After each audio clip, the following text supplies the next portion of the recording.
The Iran war may have just exposed a dangerous truth. The same surveillance systems governments buy to control their populations can be turned against them and expose them to their enemies. Hi, I'm Jasper Becker, and I've been reporting on China for more than 40 years.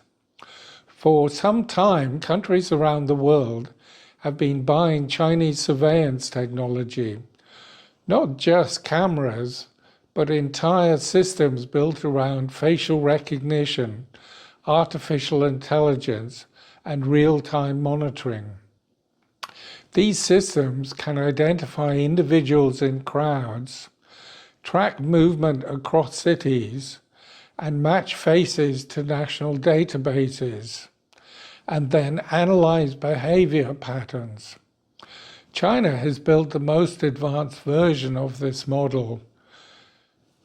There are hundreds, perhaps millions of cameras linked to AI, connected to telecom networks, and crucially, China doesn't just use this technology, it sells it.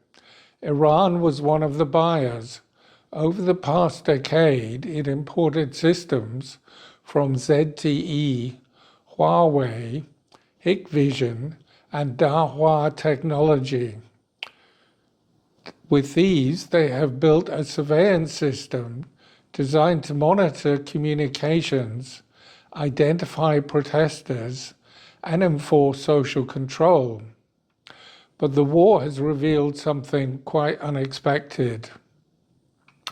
According to reporting by the Financial Times, Israeli intelligence may have accessed parts of Tehran's traffic control system over a period of years. That would mean tracking vehicle movements across the city, analyzing patterns of behavior, and potentially monitoring the routines of senior Iranian figures.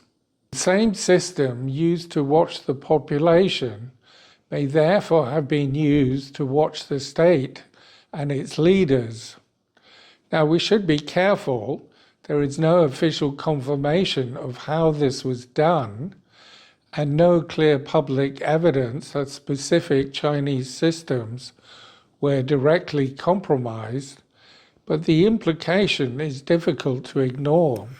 China didn't just build the systems to control its own population. It exported them across the world. This is becoming a huge business.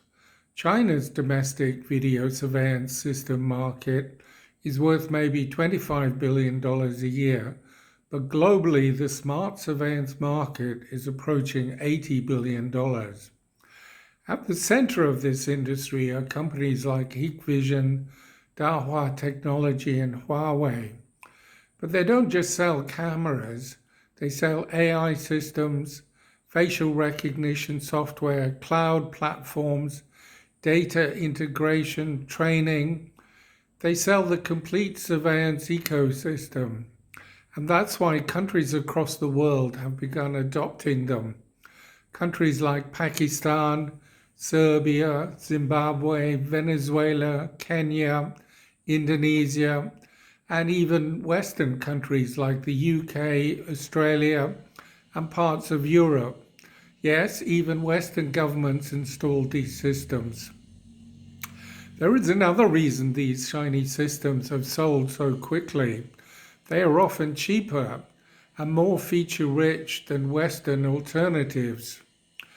Companies like Axis Communications, Bosch, Gene offer high-quality systems, but they are often more expensive, more regulated, more limited in how they can be deployed than the Chinese alternatives.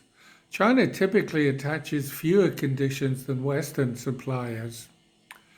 These are often fewer human rights requirements, fewer export restrictions, less political scrutiny, and for governments facing unrest, that is extremely attractive. They get advanced technology, rapid deployment, and greater control and flexibility without external pressure, and often very generous financing packages.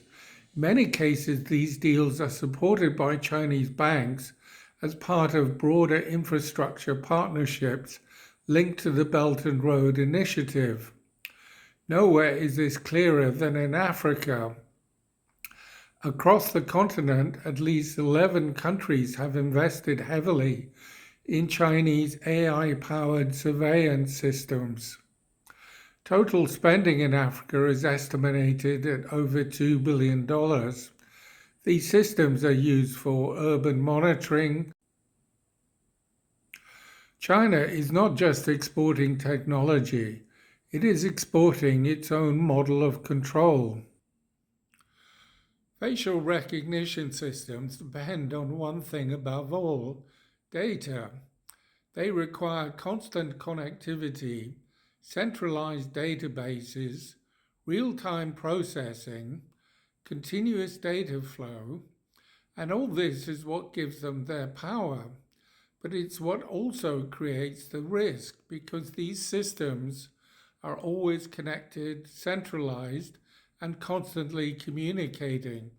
So should an adversary gain access to them, even partially, they won't just see through the cameras, they'll see movement, patterns, relationships, infrastructures, layouts, behavioral trends, and that is why surveillance systems are no longer just tools of control, they are intelligence platforms.